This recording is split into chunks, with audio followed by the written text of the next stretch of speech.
What if one single train line could make or break an entire city's future? By the start of 2027, a sleek new rail shuttle will start whisking up to 10,000 passengers an hour across the narrow strait between Johor Bahru and Singapore. The Johor Bahru-Singapore Rapid Transit System Link, better known as the RTS Link, is on track to open right on schedule. But here's the alarming twist. The city waiting on the Malaysian side might not be ready to handle the flood of people about to pour out of Bukit Chagar station. Johor is now in a desperate race against time to build something called the ART, an elevated autonomous rapid transit network, before its roads choke completely. In this video, we break down why Johor urgently needs the ART system, what's holding it back, and what slipping behind the RTS Link timeline could mean for the state. Stay with us till the end, as we reveal the alternative transport measures that could help ease congestion while the ART is still under construction. Johor Bahru has been congested for years, but the daily struggle has reached a breaking point. Traffic that once eased outside peak hours now crawls all day. Even on weekends, entire stretches of the North-South Expressway frequently grind to a halt, often doubling travel times. Residents now accept all-day gridlock as normal. The city's population has already topped 1.5 million, and that figure does not count the surrounding districts or the thousands of people who cross the border every day for work, shopping, or leisure. Private cars dominate because the existing public bus system is slow and unreliable, with waits that can stretch to 45 minutes. Business owners complain that workers arrive late, productivity suffers, and investors hesitate when they see the chaos on the ground. In short, Johor Bahru is growing faster than its roads can cope, and the situation is about to get dramatically worse.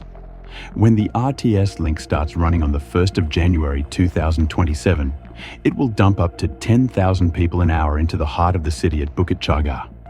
Without an efficient way to move those passengers onward to homes, offices, factories, and shopping districts, most will jump into cars, ride-hailing services, or motorcycles. Analysts warn that the city centre could literally choke. Factories in Iskandar Puteri, housing estates in Skudai, and industrial zones in Tebrau and Pasir Gudang would all feel the ripple effect. The economic promise of closer ties with Singapore, including the upcoming Johor-Singapore Special Economic Zone, could stall before it even begins. This is where the Autonomous Rapid Transit System, or ART, enters the picture. The plan is for an elevated, driverless, rubber-wheeled train that looks like a cross between a tram and a light metro. Vehicles follow virtual tracks on elevated guideways, or, in less crowded sections, on the ground. The network would stretch across 4 major corridors: Skudai, Tebrau, Iskandar Puteri, and Pasir Gudang, with Bukit Chagar as the central interchange directly linked to the RTS station. Capacity is projected between 5,000 and 12,000 passengers per hour per direction, enough to absorb a large share of the new cross-border crowd and give local residents a real alternative to driving. Johor's leaders have been sounding the alarm for months. The loudest and most influential voice belongs to the state's regent, Tunku Ismail Sultan Ibrahim. In November 2025, he publicly expressed deep concern that no comprehensive plan yet existed to handle the surge. He also pointed out that while funds had been set aside to build the elevated ART, the federal government had cited insufficient funds for the maintenance of the system. Yet Penang had recently secured federal money for a much more expensive light rail transit project. The contrast was stark. Penang's LRT carries an estimated price tag of 16 to 17 billion ringgit, while Johor's elevated ART was pegged at roughly 7 billion. The regent's frustration underscored a broader feeling in Johor that the state, despite its strategic importance next to Singapore, was being shortchanged. So why did Johor settle on ART instead of pushing harder for a full LRT? Cost and speed of construction were the decisive factors. A traditional elevated light rail system can easily take 5 to 10 years to build and costs roughly twice as much per kilometre as an elevated ART. Industry estimates place large-scale LRT at around $200 million per kilometre, compared to about $100 million for elevated ART sections. ART vehicles are lighter, the guideways simpler, and land acquisition is easier because much of the planned alignment reuses corridors originally reserved for an earlier bus rapid transit project. Crucially, ART could potentially be rolled out in roughly 3 years. That said, the choice is not without trade-offs. Light rail trains are faster, reaching up to 80 kilometers an hour, and each train can carry 200 to 300 passengers. ART tops out closer to 60 kilometers an hour and carries 100 to 200 per vehicle. Critics argue that a proper LRT would future-proof the city for decades of growth, while ART might struggle once population and ridership climb higher. Some transport planners have also questioned the need for fully elevated sections at all, pointing out that ground-level ART with dedicated lanes would be far cheaper and quicker, though it would still battle road congestion in the densest areas. Despite these debates, Federal Transport Minister Anthony Loke confirmed in February 2025 that the Cabinet had chosen elevated ART because it is faster to deliver and matches what the Johor state government itself requested. Getting from decision to shovels in the ground has not been smooth. As early as February 2025, the Public-Private Partnership Unit was instructed to issue a request for proposals. By March, the tender was out, and routes were finalised by August. Yet by late November 2025, the process was still stuck at the evaluation stage. Several submissions failed to meet technical standards, forcing refinements.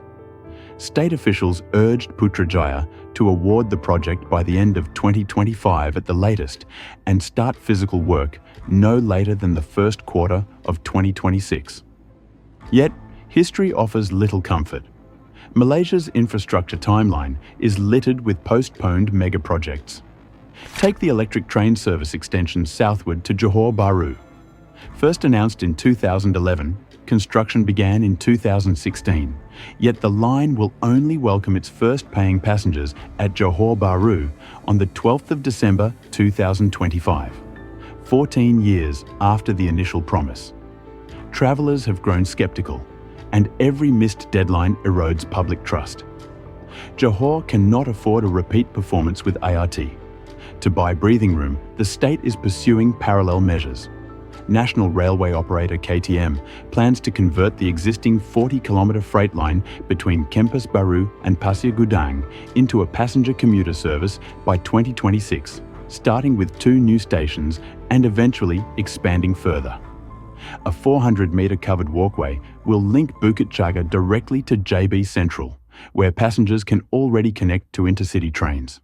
And from mid-December 2025, the new ETS will offer multiple daily trips between Johor Bahru and Kuala Lumpur in under 4.5 hours.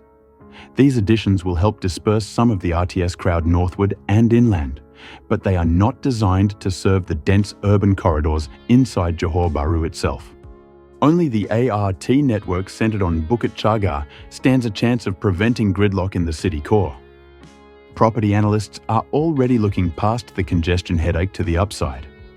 Once completed, the elevated ART is expected to trigger transit-oriented development along all 4 corridors.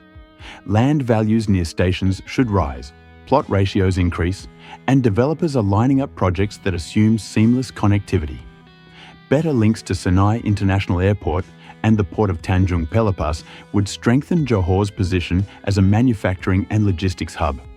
Singaporean day trippers and investors would find it far easier to reach inland malls, theme parks, and residential townships.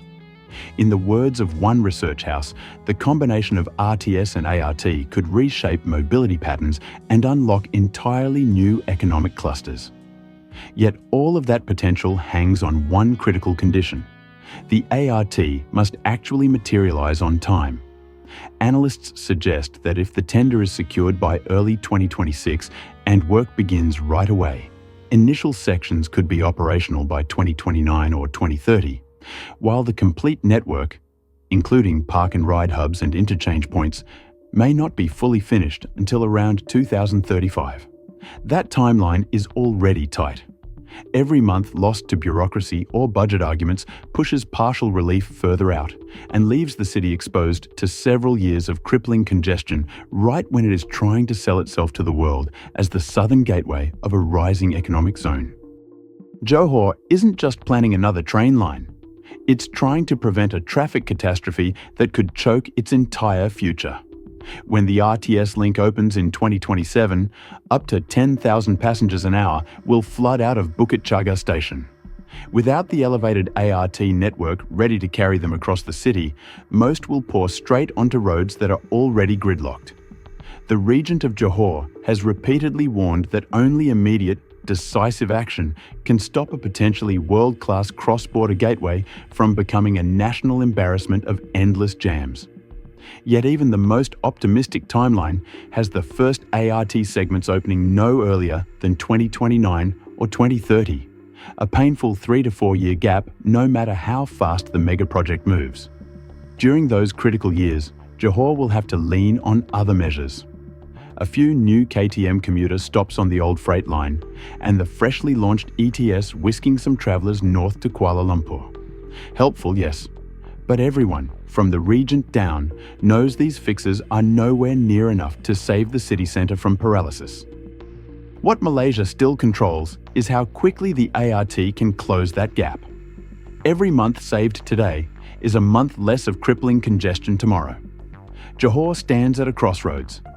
Turn a looming crisis into the foundation of a smoother, thriving future, or watch precious years vanish in gridlock and regret.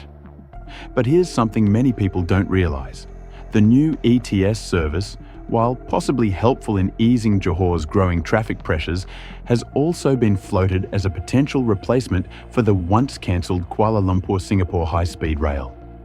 Watch the next video to find out whether the ETS can truly take on that role, or whether the HSR still offers advantages that the ETS can't match.